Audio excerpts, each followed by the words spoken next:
Hi, this is Heather with Creativity by Heather BE. Thank you so much for joining me today. I'm going to be showing you a card using some new and old products from my favorite things.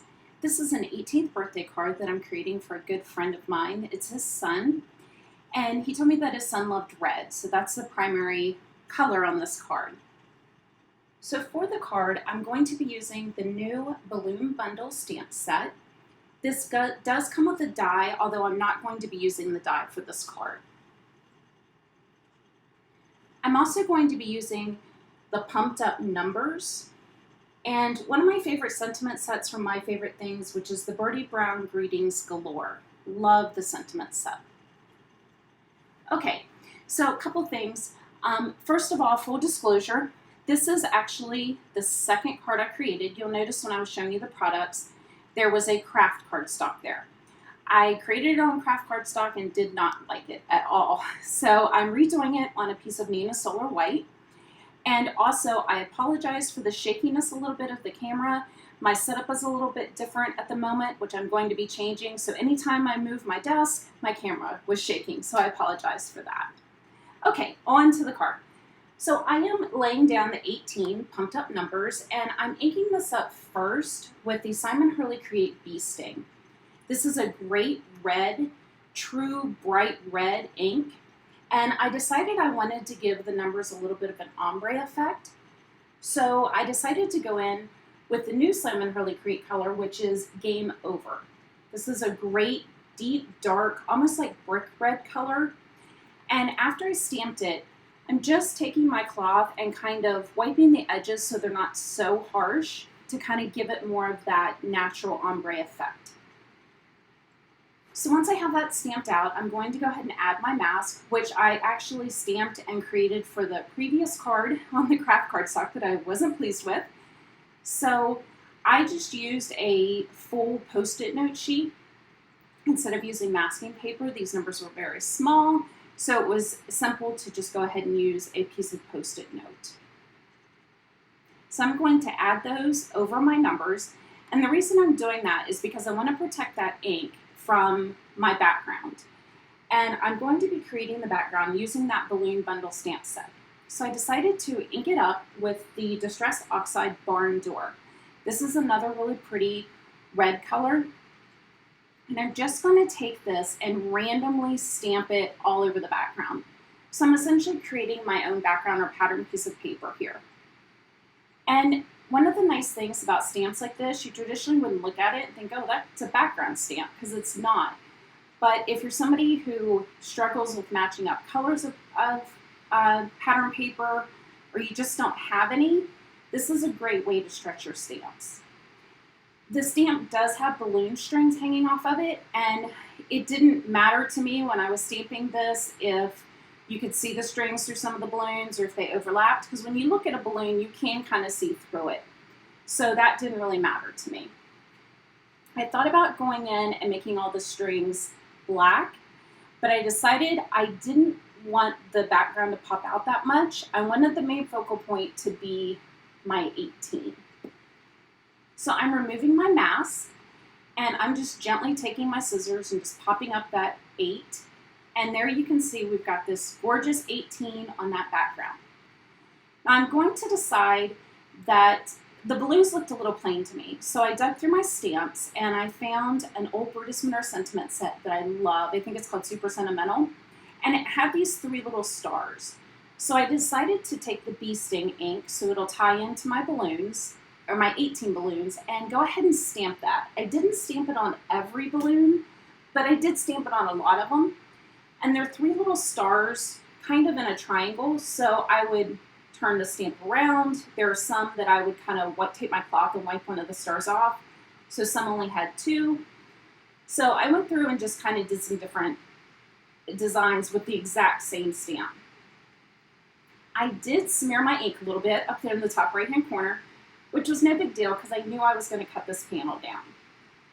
I did use the Distress Oxide, which if you've used Distress Oxide, you know that it kind of stays wet a little bit, and I just accidentally smeared that corner. So I'm just cutting my panel down because I'm going to map this on a piece of black and white striped paper from My Favorite Things. I I am taking a white gel pen and going in and adding highlights, although I'm not going to use these balloons you see here. So when I was looking at it, I felt like the balloons still kind of got lost in that background. And I decided to go ahead and stamp them out again, and I used my scan and cut to cut out the number 18. And then I'm just going to take a craft knife and go around the inside of the 8 to get those circles. I know there's a way that the scan and cut will cut the insides out. I don't know yet, and I really didn't feel like taking the time to figure it out for this card. This was a simple fix. But if you know how the scan and cut does that, or you've seen a video, if you could link that down below or let me know, I would so much appreciate it. Now, once I get this cut out, it's not going to be a perfect circle. And so what I'm going to do is take a Copic marker. I'm going to take R24 and R39, and I'm just going to go around some of the little white areas. And when I do that, you're not even going to be able to tell that it wasn't cut out with a die cut.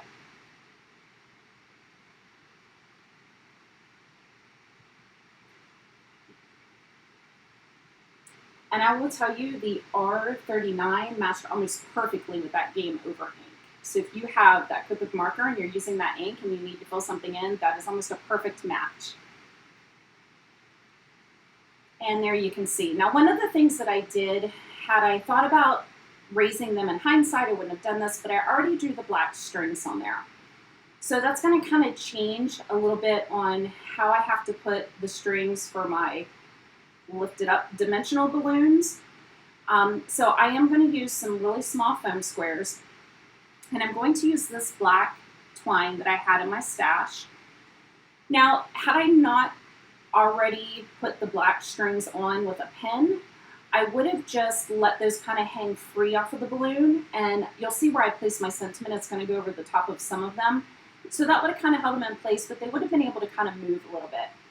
But because I already had the black lines, what I had to do was actually, I took some little dabs of Lawn Fawn glue, and I just put it right down where I already drew the black balloon string. And then I'm going to glue, following that line, the string that I'm actually attaching to the balloon.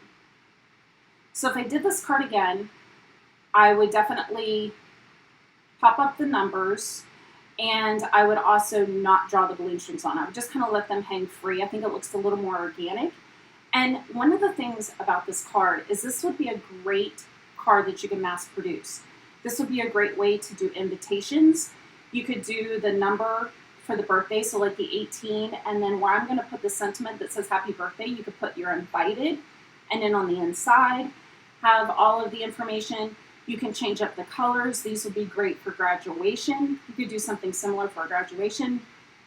So lots of versatility you could do with this card, and they would be so simple to mass produce. So there you can see I'm just adding my string onto the one, and what I did is I actually used my foam square to hold my string down. So I'm going to take my Lawn Fawn glue and just follow it, and I'm not putting very much at all. Even though this dries clear, I didn't want it to make the cord really stiff, and like the cord's already stiff, but if you've ever put string or twine and glue, you know how it gets kind of that coating on it? I didn't want that for my string. So I was very careful on how much glue I laid down. Apologize for my head getting in the way.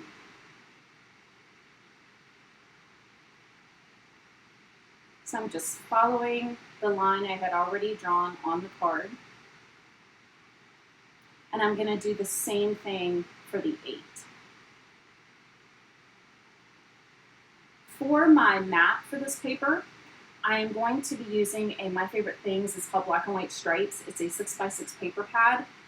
If you don't have this paper pad in your stash, I highly suggest you add it. It is a great versatile paper pad that you can use to really mat just about any colorful or not even non-colorful card that you have. I really, really love this paper pad, and I'll have everything linked down below for you.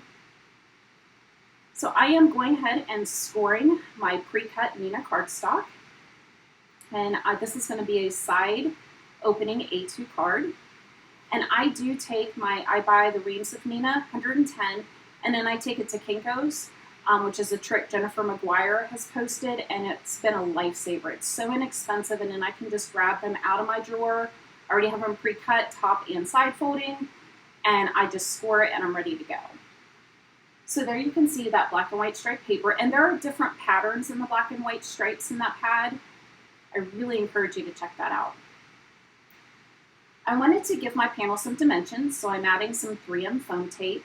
You could also take a piece of like kids' fun foam and just cut a piece to match the size of this if you wanted to. I decided just to go ahead, I have my 3M foam tape closed, so I decided to go ahead and use that. I'm going to place that down and pop my panel up. And then I'm going to add my sentiment. Okay, I realized I'm using an Altenew pad, and it has the dimensions already laid out there, so I decided to move it up and use that for my advantage, which is what it's there for. So now I'm going to go ahead and add my sentiment, and once again, this is from that Birdie Brown Greetings Galore, and I am going to use my anti-static powder tool. Just wipe that across my paper, and I do believe this is Brutus Monroe Raven cardstock is what I'm using here, and of course I love the Brutus Monroe embossing ink. It's oil instead of like a sticky, so it stays dry until you add embossing powder to it or you heat set it. It's wonderful, so you don't have to rush. And I'm just going to stamp that down, and I am going to heat emboss this with white alabaster embossing powder. And I am allowing my heat gun to warm up at the moment, so it's sitting next to me, getting hot. And I'm just going to add that and then tap it off in my container and go ahead and take my heat gun. And if you have not heat embossed before, I do like to go kind of front and back. It kind of helps with a little bit of the warping. This is going to be a small strip. I'm going to use a banner, fishtail banner, so the warping isn't really that important if it does or not, but I still like to kind of keep it from doing it so much. I'm just going to line that up, and I decided I wanted to use the entire strip to go across so it'll cover up my balloon strings. And I'm going to run this through my Gemini. And these fishtail banners are another thing. If you watch my videos, you know I love my favorite things, banner dies. They are some of my favorite dies and my most used dies in my classroom. Sorry, I'm a teacher in my craft room. Probably could use them in my classroom too, although it's summer, so I'm using them in my craft room. So I'm going to pop that out, and then I am going to use some foam tape to pop this up. Now, another little tip, if you recreate this card, or if I do this again, I should have just added the foam tape on either side of the strip and not where the balloon strings are, because it created just a little bit more dimension. It's not that noticeable, but if I did it again, I would definitely just keep the foam tape on either side because you already have the dimension from the balloon strings. So I'm just going to place that down. I am going to add some Nouveau Crystal Glaze to the balloon numbers and stamp a sentiment on the inside. I did stamp out when I used my Scan-A-Cut an extra 18, so I'm going to add that to the inside as well with the greeting on the inside, and that's the finished card. So this was a great fun card. I really hope that my friend's son enjoys it. It was a lot of fun to make. Like I said, you could really mass produce these pretty easily. So I thank you so much for joining me today. If you're not already a subscriber, I hope that you'll consider subscribing. Also check me out over on Instagram, and I have a Facebook page, and don't forget to like this video. Thank you so much, and have a great day.